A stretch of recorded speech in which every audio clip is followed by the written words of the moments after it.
नमस्कार। स्वागत है आप सभी का आज की वीडियो में। आज हम बात करने जा रहे हैं एनसीईआरटी से प्रकाशित कक्षा 10वीं की पूरक पाठ्य पुस्तक कृतिका भाग 2 के पाठ 3 साना साना हाथ जोड़ी। यह एक यात्रा वृत्तांत है जिसे लिखा है मधु कांकरिया ने। इसमें सिक्किम प्रदेश की यात्रा की गई है और इस यात्रा के दौरान लेखिका को जो महसूस हुआ, लेखिका को जो दृश्य दिखाई पड़े, उन सब की चर्चा इस अध्याय में की गई है। यह वीडियो कक्षा 10वीं की आगामी बोर्ड परीक्षा को ध्यान में रख करके बनाया जा रहा है। इसमें 2008 से लेकर के अभी तक इस पाठ से जितने भी प्रश्न पूछे गए हैं उन प्रश्नों का संकलन। इसके प्रथम भाग का वीडियो बनाया जा चुका है, उसका लिंक डिस्क्रिप्शन में है, आप वहां से देख सकते हैं। उसमें भी बहुत ही महत्वपूर्ण प्रश्नों की चर्चा की गई है और इस प्रश्न में बचे हुए प्रश्नों पर हम बातचीत करने जा रहे हैं। तो चलिए शुरू करते हैं और देखते हैं कि इस पाठ में कौन कौन से प्रश्न महत्वपूर्ण हैं। ध्यान दें, यह अध्याय कुछ विशेष कीवर्ड्स पर बनाया गया है, यानी पाठ में जो महत्वपूर्ण कीवर्ड हैं हम उन्हें मुख्य बिंदु बना रहे हैं और उन पर आधारित प्रश्नों को एक जगह संकलित कर रहे हैं। तो हमारा जो पहला प्रश्न है उसका कीवर्ड है जल संचय की व्यवस्था और हमारा कर्तव्य, यानी जो जल संचय है और जल संचय में हम क्या कर सकते हैं। और इस कीवर्ड पर जो पहला प्रश्न आया हुआ है वह है कि प्रकृति ने जल संचय की व्यवस्था किस प्रकार की है। यह प्रश्न सीबीएसई के दिल्ली एग्जाम में 2019 में पूछा गया था। तो अब इसका उत्तर हम लिखेंगे कि प्रकृति के द्वारा जल संचय की व्यवस्था हिम शिखरों के रूप में की गई है। प्रकृति सर्दियों में बर्फ के रूप में जल संग्रह कर लेती है और गर्मियों में पानी के लिए जब त्राही त्राही मचती है तब ये बर्फ शिलाएं पिघल पिघल कर जलधारा बन हमारे सूखे कंटों को तरावट पहुंचाती हैं। कितनी अद्भुत है यह व्यवस्था जल संचय की। पहाड़ों पर जाड़े में बर्फ के पहाड़ बन जाते हैं और यही हिमशिखर पिघलकर नदियों के द्वारा कृषि की, लोगों की और धरती की प्यास बुझाते हैं। दूसरा कीवर्ड भी जल संचय और हमारा कर्तव्य ही है, किंतु प्रश्न दूसरा है। प्रश्न पूछा गया है कि जल संरक्षण से आप क्या समझते हैं। हमें जल संरक्षण को गंभीरता से लेना चाहिए, क्यों और किस प्रकार। जीवन मूल्यों की दृष्टि से जल संरक्षण पर चर्चा कीजिए, यानी कौन कौन से जीवन मूल्य हैं जिसके लिए हम जल संरक्षण करें। यह सीबीक्यू का प्रश्न है, कॉम्पिटेंसी बेस्ड क्वेश्चन। ध्यान रखें, कॉम्पिटेंसी बेस्ड क्वेश्चन परीक्षा में 50% आ रहे हैं, तो इसकी संभावना ठीक ठाक है और ये दिल्ली 2017 में पूछा गया था। इसका उत्तर लिखेंगे हम कि जल संरक्षण का अभिप्राय है जल के उपयोग को कम करना तथा कृषि और बागवानी आदि के लिए अवशिष्ट बचे हुए जल का पुनः चक्रण करना, फिर से यूज करना।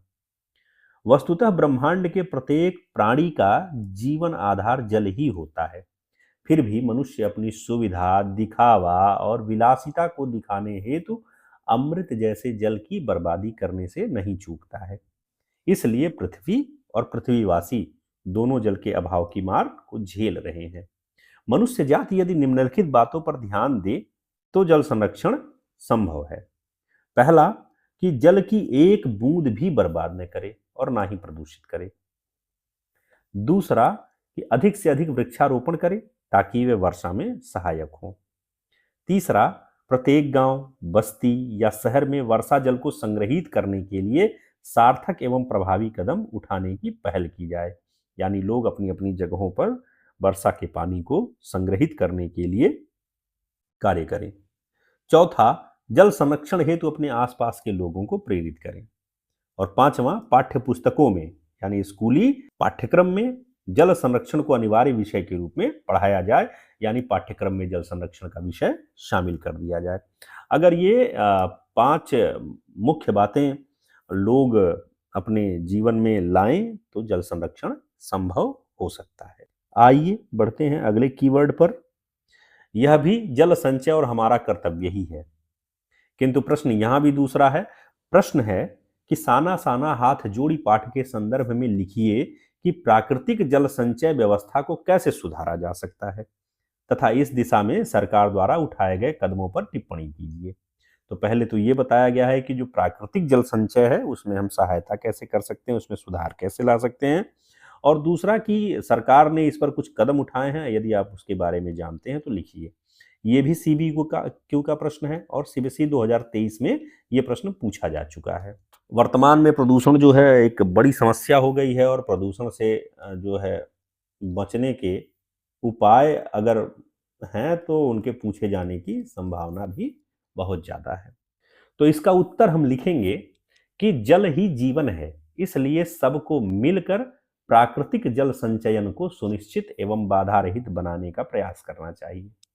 जल संचयन के लिए स्थान चिन्हित एवं निर्मित करने चाहिए जिनमें एकत्रित वर्षाकालीन जल से खेतों की सिंचाई हो सके। सरकार को पर्वतीय स्थलों पर पर्यटन स्थल विकसित करने की नीति में संशोधन करना चाहिए, अन्यथा जल संचयन में आ रही बाधाएं और बढ़ती ही जाएंगी, क्योंकि आज की पीढ़ी इन स्थानों पर जाकर गंदगी फैलाती है जिससे प्राकृतिक जल संचयन के प्रयास प्रभावित होते हैं। हरियाली बढ़ाकर भी जल संचयन बढ़ाया जा सकता है। सरकार ने जल संचयन की दिशा में प्रयास तो किए हैं पर वे पर्याप्त नहीं हैं। अभी इस दिशा में और भी कार्य करने की आवश्यकता है। चलिए बढ़ते हैं अगले कीवर्ड पर, और अगला कीवर्ड है पहाड़ी लोग और जनजीवन। यानी इस यात्रा में जो पहाड़ी लोग मिले थे वे लोग कैसे थे और उनका जनजीवन कैसा था, इस पर आधारित प्रश्न होंगे। प्रश्न है, कितना कम लेकर ये समाज को कितना अधिक वापस लौटा देती हैं। इस कथन के आधार पर स्पष्ट करें कि आम जनता की देश की आर्थिक प्रगति में क्या भूमिका है। ये सीबीएसई 2012 में पूछा गया है, सीबीक्यू का प्रश्न है। सीबीएसई दिल्ली 2016 में भी पूछा गया है, तो महत्वपूर्ण प्रश्न है। दूसरा प्रश्न इसी से ठीक एकदम मिलता जुलता है कि सिक्किम की यात्रा के दौरान आदिवासी युवतियों को देखकर लेखिका के मन में क्या विचार उत्पन्न हुए, अपने शब्दों में स्पष्ट कीजिए। तो इसका उत्तर हम लिखेंगे कि लेखिका मधु काकरिया ने इस कथन कितना कम लेकर ये समाज को कितना अधिक वापस लौटा देती हैं में गंतोक यात्रा के दौरान पहाड़ों में कुदाल और हथौड़ों से पत्थर तोड़ती महिलाओं के प्रति अपना सम्मान प्रकट किया है। वे कहती हैं कि पहाड़ों पर संघर्षपूर्ण जीवन के बाद भी उनमें देश प्रेम, प्रकृति प्रेम, सेवा भाव भरा हुआ है। उन्हीं की भांति किसी भी नागरिक की देश के विकास में एक महत्वपूर्ण भूमिका होती है। यानी जिस तरह से ये महिलाएं मेहनत कर रही हैं, कोई भी नागरिक अपने देश के विकास में अपना योगदान दे सकता है। नागरिकों की सेवा और श्रम के बल पर ही देश सुख समृद्धि प्राप्त करता है। यदि नागरिक देश विकास में अपना योगदान न दे तो देश की प्रगति संभव नहीं है। तो ये उत्तर लिखा जाएगा। आइए बढ़ते हैं अगले कीवर्ड पर। अगला कीवर्ड है श्वेत पताकाएं। इस पर भी प्रश्न पूछे गए हैं।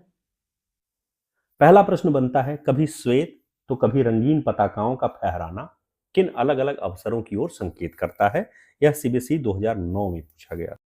दूसरा प्रश्न इन्हीं श्वेत पताकाओं पर बनता है कि साना साना हाथ जोड़ी पाठ के आधार पर लिखिए कि श्वेत और रंगीन पताकाओं के बारे में जितेन नार्गे ने क्या जानकारी दी।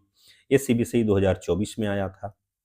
और तीसरा प्रश्न इसी पर बनता है कि साना साना हाथ जोड़ी पाठ में श्वेत और रंगीन पताकाएं किन अवसरों की ओर संकेत करती हैं।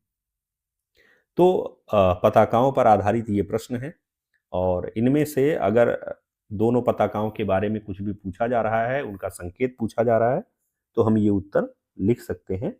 हम लिखेंगे कि जितेन नार्गे ने बताया कि यूमथांग शहर के आसपास पवित्र स्थान पर दो तरह की पताकाएं लगाई जाती हैं। एक शांति और अहिंसा की प्रतीक होती हैं और मंत्र लिखी सफेद पताकाएं लिखाई जाती हैं। दूसरी शुभ कार्य की रंगीन पताकाएं। जितेन बताते हैं कि यहाँ की मान्यता के अनुसार किसी बौद्ध धर्म के अनुयायी की मृत्यु होने पर उसकी आत्मा की शांति के लिए शहर से दूर किसी पवित्र स्थान पर 108 श्वेत पताकाएं फहरा दी जाती हैं। और फिर आगे बताते हैं कि इसी प्रकार नए कार्य की शुरुआत में रंगीन पताकाएं फहराई जाती हैं। इन पताकाओं को उतारा नहीं जाता, ये धीरे धीरे अपने आप नष्ट हो जाती हैं। अगला कीवर्ड है हिमालय का सौंदर्य। इस पर प्रश्न बनता है कि इस यात्रा वृत्तांत में लेखिका ने हिमालय के जिन जिन रूपों का चित्र खींचा है उन्हें अपने शब्दों में लिखिए। यानी जब वो हिमालय की यात्रा कर रही हैं तो हिमालय के बारे में उन्होंने जो बताया है उसे हमें अपने शब्दों में लिखना है। हिमालय के बारे में वे जो बताती हैं अपने शब्दों में हमें लिखना है। तो हम लिखेंगे कि लेखिका ने लिखा है कि आगे बढ़ने पर हिमालय बड़ा होते होते विशालकाय हो गया।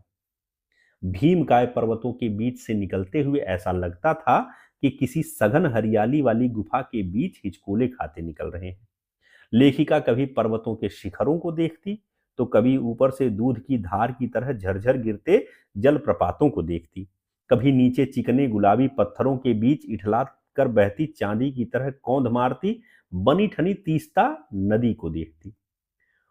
उसने खूब ऊंचाई से पूरे वेग के साथ ऊपर शिखरों के भी शिखर से गिरता हुआ फेन उगलता झरना देखा, जिसका नाम था सेवन सिस्टर्स वाटरफॉल। रात के गहराते अंधेरे में ऐसा लगता था कि हिमालय ने काला कंबल ओढ़ लिया हो। जब हिमालय अंधेरे की आगोश में आता है तो ऐसा लगता है कि उसने काला कंबल ओढ़ लिया है। अगला कीवर्ड है प्रेयर व्हील।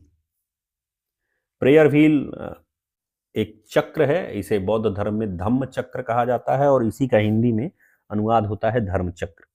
तो इस पर भी कुछ आधारित प्रश्न है। पहला प्रश्न है कि प्रेयर व्हील के बारे में जानकर लेखिका के मन में कौन से भाव आते हैं। जब जितेंद्र नारगे प्रेयर व्हील के बारे में बताते हैं तो लेखिका क्या सोचती है। दूसरा प्रश्न बनता है कि साना साना हाथ जोड़ी पाठ में लेखिका को कब और क्यों लगा कि तमाम भौगोलिक विविधता और वैज्ञानिक प्रगति के बावजूद भारत की आत्मा एक ही है। ये पूछा गया है सीबीएसई 2024 में। तीसरा प्रश्न भी इसी पर बनता है, प्रेयर व्हील पर ही, कि साना साना हाथ जोड़ी पाठ की लेखिका को कुटिया के भीतर घूमते चक्र को देखकर किस प्रकार की अनुभूति, उन्होंने क्या अनुभव किया। और चौथा प्रश्न इसी प्रेयर व्हील पर बनता है कि साना साना हाथ जोड़ी यात्रा वृत्तांत की लेखिका को लॉन्ग स्टॉक में घूमते चक्र को देखकर ऐसा आभास क्यों हुआ कि पूरे भारत की आत्मा एक सी ही है। तो उस चक्र पर आधारित अभी तक जितने प्रश्न पूछे गए हैं वो यही हैं कि उन्हें देख करके लेखिका को कैसा आभास होता है या उसके पीछे की मान्यता क्या है। तो अगर इनमें से कोई प्रश्न आए तो हम ये उत्तर लिखेंगे कि सिक्किम में एक जगह है जिसका नाम है कवि लॉन्ग स्टॉक। यहाँ पर गाइड फिल्म की शूटिंग हुई थी, पाठ में बताया गया है। आगे लिखेंगे कि वहीं एक कुटिया के भीतर घूमता चक्र दिखाई देता है जिसे वहां के लोग धर्म चक्र मानते हैं। वहां के लोगों की यह मान्यता है कि इस प्रेयर व्हील यानी धर्म चक्र को घुमाने से सारे पाप धुल जाते हैं। जब लेखिका ने इस बात को जाना तो उसे लगा कि मैदान हो या पहाड़, तमाम वैज्ञानिक प्रगतियों के बावजूद भी इस देश की आत्मा एक जैसी है। लोगों में बसी आस्था, विश्वास, अंधविश्वास, पाप पुण्य की धारणाएं और कल्पनाएं संपूर्ण भारतीयों में एक जैसी हैं। उनकी मान्यताएं एक जैसी हैं क्योंकि इन सब के मूल में भारत की आत्मा एक है। जिस तरह से मैदानी इलाकों में माना जाता है गंगा नहाने पर पाप धुल जाते हैं, पहाड़ी इलाकों में चक्र घुमाने पर, तो पाप पुण्य की अवधारणा हर जगह है कि अगर पाप है तो उसके निराकरण का भी उपाय हमारे पास है। आइए आगे बढ़ते हैं और अगला है कीवर्ड प्राकृतिक सौंदर्य। यानी हिमालय की यात्रा के दौरान लेखिका ने जिस प्राकृतिक सौंदर्य का आनंद उठाया था उस पर भी प्रश्न बनते हैं। तो पहला प्रश्न बनता है कि प्रकृति के उस आनंद और विराट स्वरूप को देखकर लेखिका को कैसी अनुभूति होती है। यह 2012 में पूछा गया प्रश्न है।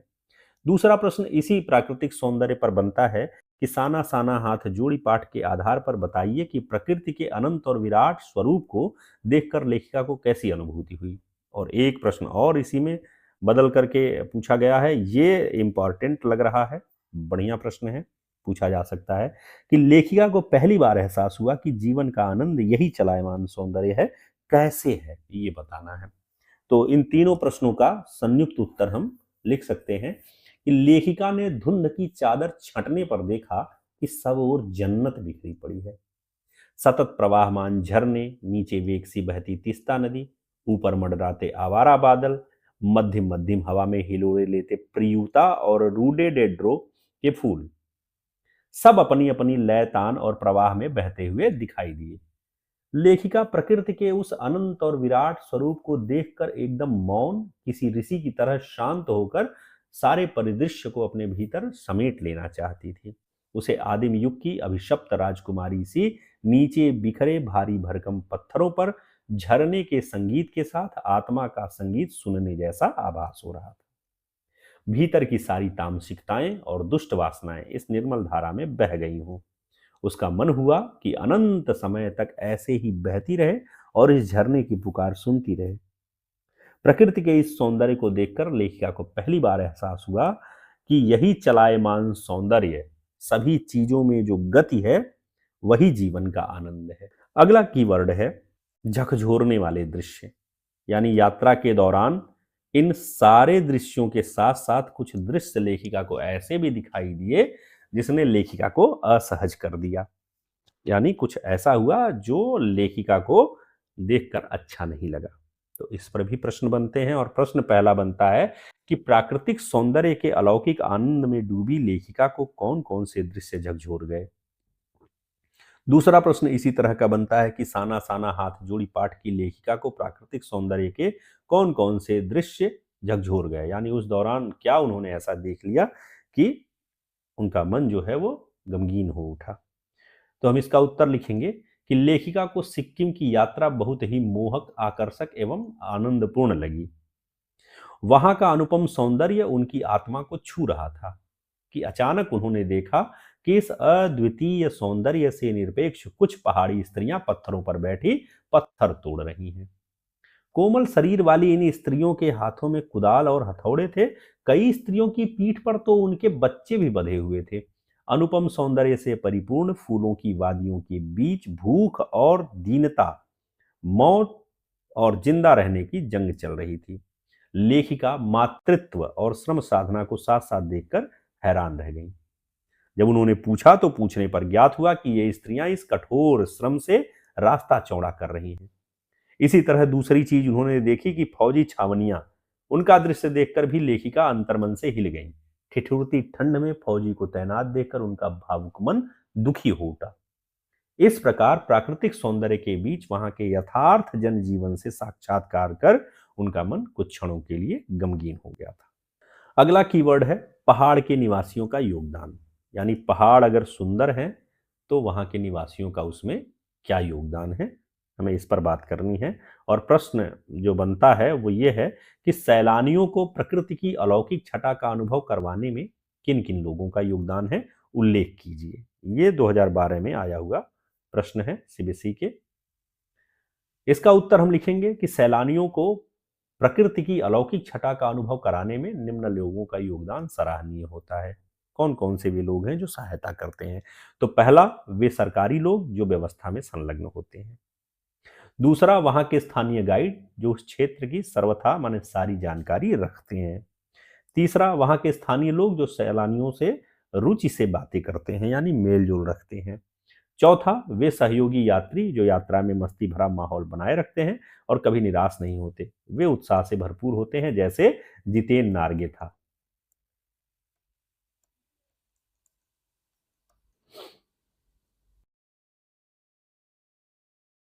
अगला कीवर्ड है पहाड़ के निवासियों का योगदान।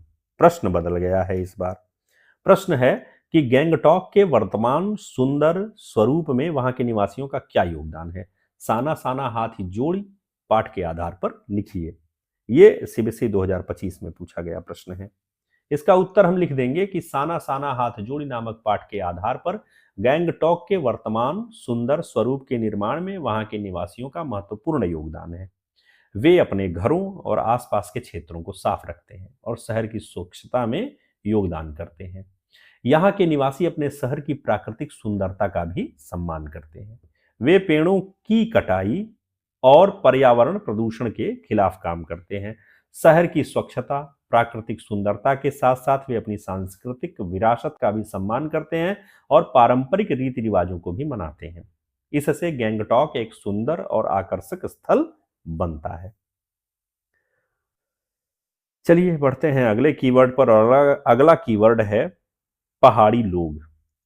यानी ये जो पहाड़ी लोग हैं वे कैसे होते हैं, लेखिका ने क्या आकलन किया हुआ है? तो इस पर प्रश्न बनता है कि अपनी यात्रा में लेखिका ने पहाड़ी लोगों के किन गुणों का आकलन किया है? साना साना हाथ जोड़ी पाठ के आधार पर स्पष्ट कीजिए। तो पहाड़ियों में कौन से गुण होते हैं उसकी बात यहाँ पूछी गई है। हम लिखेंगे कि अपनी सिक्किम और यूमथांग की यात्रा में लेखिका ने पहाड़ी लोगों को अत्यंत निकट से देखा। उसने पहाड़ी लोगों के निम्नलिखित गुणों का आकलन किया। पहला गुण था प्रकृति संरक्षण में योगदान। पहाड़ी लोगों का प्रकृति से घनिष्ठ लगाव एवं जुड़ाव होता है, वे प्रकृति के हर भाग का संरक्षण करते हैं। दूसरा उनका गुण था प्रकृति से धार्मिक आस्था रखना।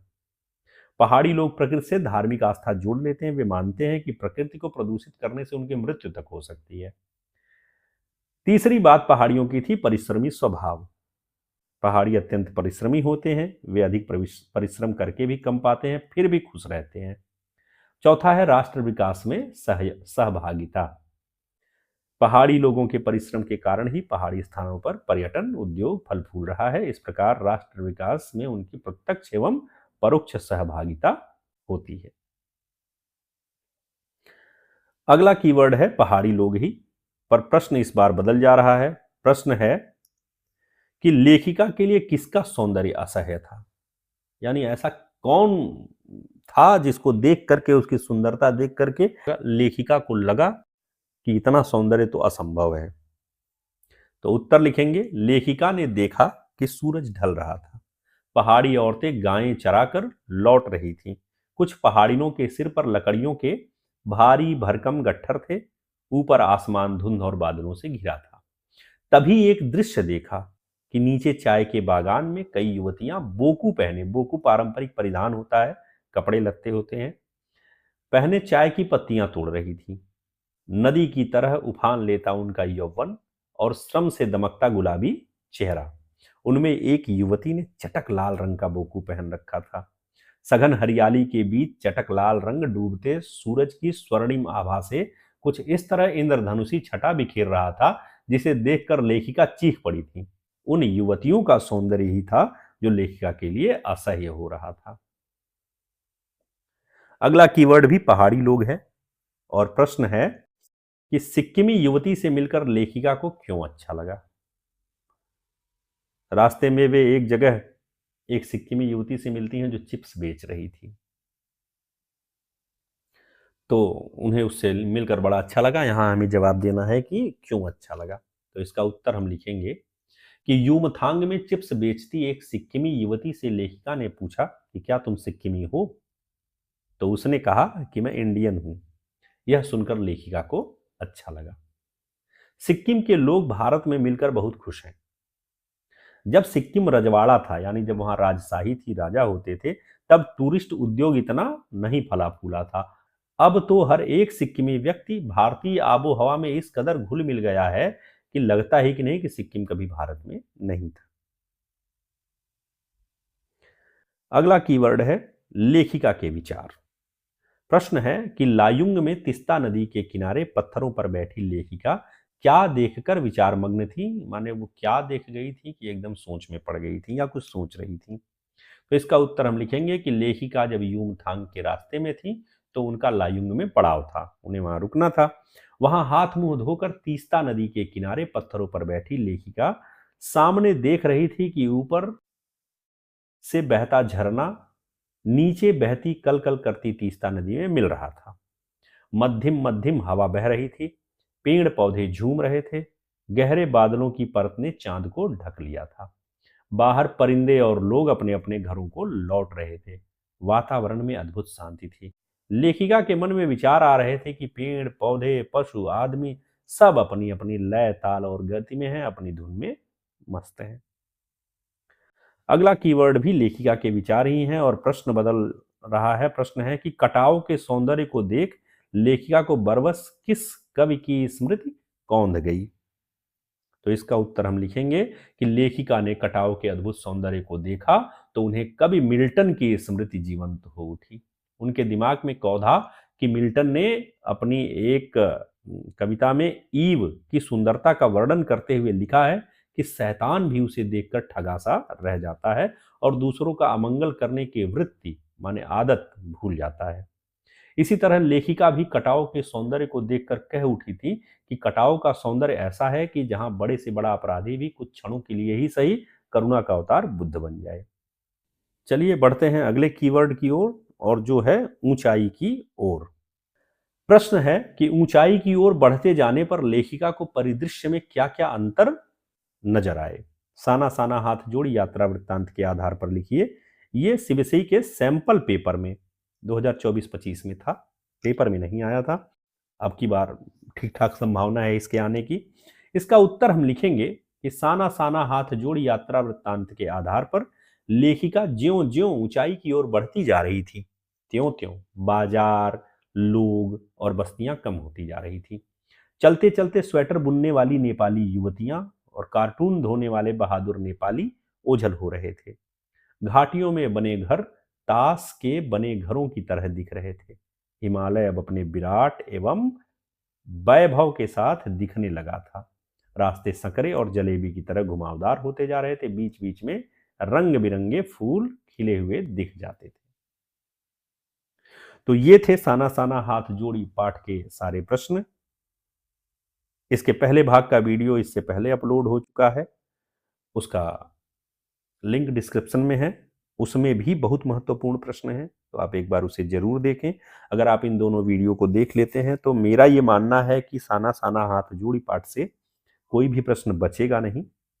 आप इसे ध्यान से देखें, गुने और अपनी परीक्षा में बेहतर प्रदर्शन करें।